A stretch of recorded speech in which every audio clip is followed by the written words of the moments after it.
കേരളത്തെ ചുഴറ്റിയെറിയാൻ guest wind പ്രതിഭാസം വരുന്നു. സംസ്ഥാനത്തിന്റെ വിവിധ ഭാഗങ്ങളിൽ പലയിടത്തും ശക്തമായ കാറ്റ് റിപ്പോർട്ട് ചെയ്തു. പലയിടത്തും മരം വീണ് വീടുകൾക്കും മറ്റും നാശനഷ്ടമുണ്ടായി. തിരുവനന്തപുരത്തെ മലയോര മേഖലയിൽ ശക്തമായ കാറ്റാണ് അനുഭവപ്പെട്ടത്. പൊന്മുടിയിൽ മരങ്ങൾ കടപുഴകി ഗതാഗതം തടസ്സപ്പെട്ടു. പൊന്മുടി 3-ാം വളവിലും 4-ാം വളവിലും മരം വീണ് ഗതാഗതം തടസ്സപ്പെട്ടു. പൊന്മുടിയിലടക്കം സംസ്ഥാനത്തെ വിവിധ പ്രദേശങ്ങളിൽ ഇന്നും നാളെയും ശക്തമായ കാറ്റ് തുടരുമെന്ന് കാലാവസ്ഥാ നിരീക്ഷണ വിഭാഗം മുന്നറിയിപ്പ് നൽകി.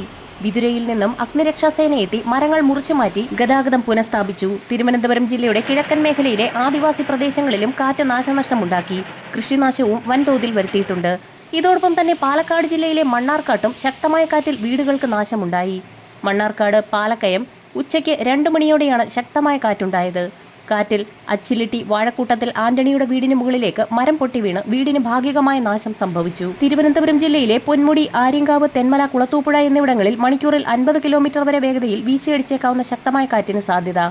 പത്തനംതിട്ട ജില്ലയിലെ ഗവി, ഇടുക്കിയിലെ മൂന്നാർ, കുമളി എന്നിവിടങ്ങളിലും ശക്തമായ കാറ്റിന് സാധ്യതയുണ്ട്. ഇതിനു പുറമെ വയനാട് ജില്ലയിലും കണ്ണൂർ ജില്ലയിലും പാലക്കാട് ജില്ലയിലും ഒറ്റപ്പെട്ട പ്രദേശങ്ങളിൽ 50 കിലോമീറ്റർ വരെ വേഗതയിൽ ശക്തമായ കാറ്റിന് സാധ്യത. പെട്ടെന്നുണ്ടാകുന്ന ഇത്തരം ശക്തമായ കാറ്റിനെ ഗസ്റ്റ് വിൻഡുകൾ എന്നാണ് പറയപ്പെടുന്നത്. ഇവ നേരത്തെ പ്രവചിക്കാൻ കഴിയാറില്ല.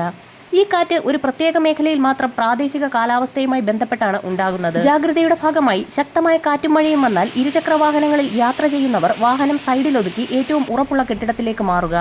കാർ ഉൾപ്പെടെ മറ്റു വാഹനങ്ങളിൽ യാത്ര ചെയ്യുന്നവർ തുറസായ സ്ഥലത്ത് വാഹനം ഒതുക്കി നിർത്തുന്നതാണ് ഉചിതം.